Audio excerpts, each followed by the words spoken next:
think any time you want to look at something that's going to deviate from the norm, I know for us, at the time, I think we were a much more mature bunch, and I'm not patting our backs, but I think we were very mature for our ages, and kids nowadays just don't have that same level of maturity. There has to be a more integrated system of checks and balances. But maybe because we were given the chance to be mature, maybe they need to be given that chance. I think there's more to it than that. I think nowadays kids are raising themselves, and it's hit or miss, because our culture has changed so much. I don't know. What do you mean kids are raising themselves? That their parents aren't around or something? With the economy being the way it is today, I mean, more and more kids have parents that are working 2 and 3 jobs, so they're becoming latchkey kids, you know, at the ripe old age of 5, having to really raise themselves and other siblings. And they don't have, like I had said before, about the structure that we had. We were able to live almost double lives. We had this immense amount of freedom at school, and then we came home and we knew and accepted the responsibilities that we had at home. At that age, I didn't have a lot of structure at home. I was living in a single parent household. You know, that my mother was out working. Mine too, but for whatever reason, kids just today, and I'm saying because I work with them, don't have the capability to really make decisions that are going to affect their lives. Yeah. No, I'm just questioning whether that's all it or if it's larger. I think it's larger than that. There's no direction, I guess is what I'm trying to say. And when we went to Maslow, had a direction. We knew we wanted to change. You know, we knew where we were. But we were given that opportunity. If we hadn't been given that opportunity, we might have appeared to be just like, you know what I'm saying? Yeah. I don't know if I'm explaining it right either. I just, you know, I'm very afraid of the present society and the direction it's going in now. It's very scary. You know, just living here and dealing with the kids that I'm dealing with now. You know, and it's, I mean, we didn't bump into somebody in the hall and start screaming, cursing, and fighting. The level of violence, which is a point that was brought up, you know, last week, that's the scary part. There's no compassion. There's no tolerance for individuality and humanness. There's no kindness in a majority of the kids. Maybe an alternative school could start bringing that out in them. But do you think when we were going that Maslow was for the majority of kids? No. I mean, maybe those other kids are still there. Maybe they're fewer. Maybe they're quieter. But I think the system we have now going isn't working. And a system like Maslow now for a lot of kids would work with just a touch more structure for some of them. And we had kids in our group who, they disappeared after the first couple of days of school. They were constantly in the student lounge. You know, you didn't see them in class, and that was their choice. There were kids that went to Maslow because they didn't want to work. They didn't want to go to school. You know, it's like Lauren said before, it's whatever you put into it, that's what you get out.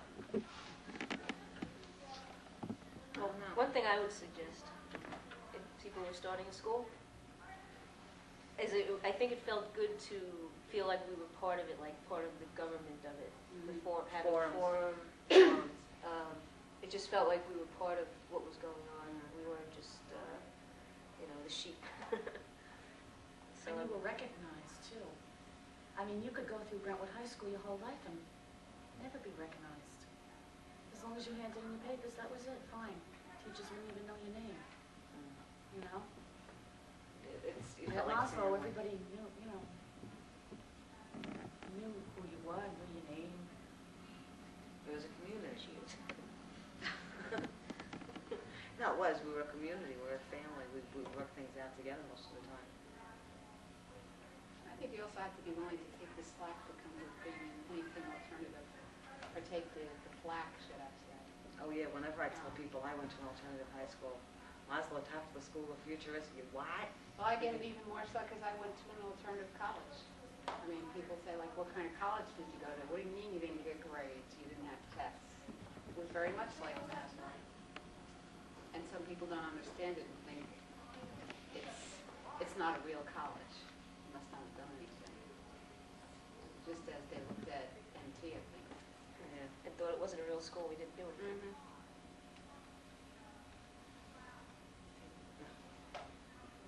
Did we? Did we do anything?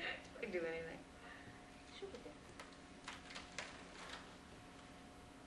I have a suggestion. When you get stopped like this in terms of, I work at a school district, I do their public relations, and one of the things I do is a TV show, it's a cable show. So, yeah, it's on second Saturday of every month, Channel 25, and I host it. It's just about the school district, it's going on. Oh, I gotta write that down. It's okay, you don't have to. I want to see you. You want me to do this while I'm at it? Well, okay, so let's see, the last 20 Who are years. you? Who am I? Well, I guess I did a lot of writing over the years. What should I tell? And Big hand. I have 2 children, and I'm happily married, and let's see, how did let me ask, I want to answer a question. What Maslow did for me was that it made me appreciate being unconventional. I don't know if that's the right word, but before that I always felt like sort of a geek or something, or different, and I thought there was something wrong with me. And then I learned that it was okay to be different, and I can be friends with other people who felt the same way. So then I usually since then and up until now, I tend to seek out those kinds of people, and those are the people I feel closest to. So that's what it sort of did for me. And so anyway, so I still do some writing, and I do some video at my job in public relations, and that's it. What else can I say? All right, carry it. To your turn. I'll pass for now. I was just, what that just reminded me of was, somebody used to refer to New Hampshire College as a school for the creatively insane. I guess that was it felt kind of fitting for Maslow too. Okay, I guess I'm going now, since you. I don't do good in front of camera. Okay, let's see. Do I have to introduce myself or just leave it at that? We know who you are. Patty Gemillet. Patty Gemillet. Okay, let's see. I went to Buffalo State College after high school, and I ran into one of our old student teachers in Buffalo, walking on the streets one day. Oh, Paul Bird. And Stony Brook, I got my master's at Stony Brook. I'm teaching in Brentwood schools. I've been a lot of places since I left Maslow. A lot of very pleasant places, a lot of very unpleasant places, and I don't mean geographic places. Very strange. I'm in a 12-step group, and at the end of our meeting, we always dance in a circle, and I always have this uncontrollable urge to sing, "Let that circle be unbroken," you know. And a lot of the things that I learned at Maslow that I guess maybe I didn't have the capabilities to incorporate in my life at that time, come out in that 12-step group, come out in private therapy. You know, the old saying about man being basically good. I never thought that I was good. Even at my time at Maslow, there was always this part of inside of me that just was very negative and very depressed. And I didn't think I had ever accomplished anything. And it took a lot of years for me to finally look at myself and say, hey, I am good, I am smart, look at all these things that I've done.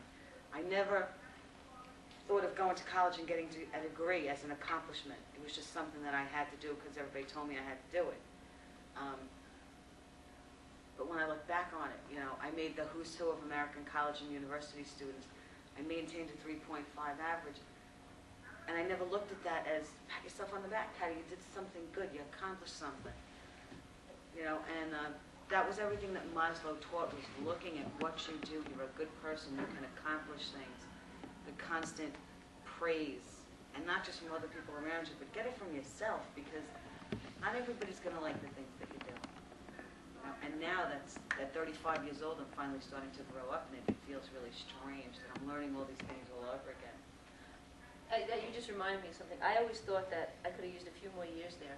Oh, definitely. That was like Definitely. that first 1 year there was like the warm up. you were just starting to get the hang of it. I was starting to get the hang of it, and boom, it was over. It It's should like, have no, definitely it's been not. like a 3-year or 2-year. I needed more. And I even thought now, at this age, I could really do it better. I want to do it over again. That's I want to exactly redo how I it. feel too. I wish that I could go there now, knowing what I know now and being the person Yeah. that I am now, and I would get so much Me more too. out of it. I was doing that too. I mean, back then, you're only 17, 18 years old, so you're a little brat. Mhm. You think it's that way with just the age, being 17? I mean, isn't that the way Well, any it's got to be the way 17-year-old? with anything. Yeah. When any experience you're at, when 5 years pass, you've learned more in those 5 years. At least I feel like I have. For me, I feel like I know more and I feel better every year. And there's always time periods, oh, if I could go back 5 years ago, I could do that better. Or if I could go back 10 years ago, just because I feel better. But I think it's part with the age, too. At that age, I felt like I was really starting to get to know myself and doing a lot of fumbling around. And I guess I chose to continue that experience by going to an alternative college because I didn't get enough of it then. How was that, the alternative college? How was it? It was great. I mean, it was different from Maslow in that it was larger, so it wasn't like the same kind of close-knit community.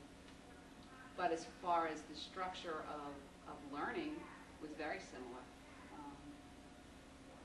A lot of independent study stuff where you structured your own program.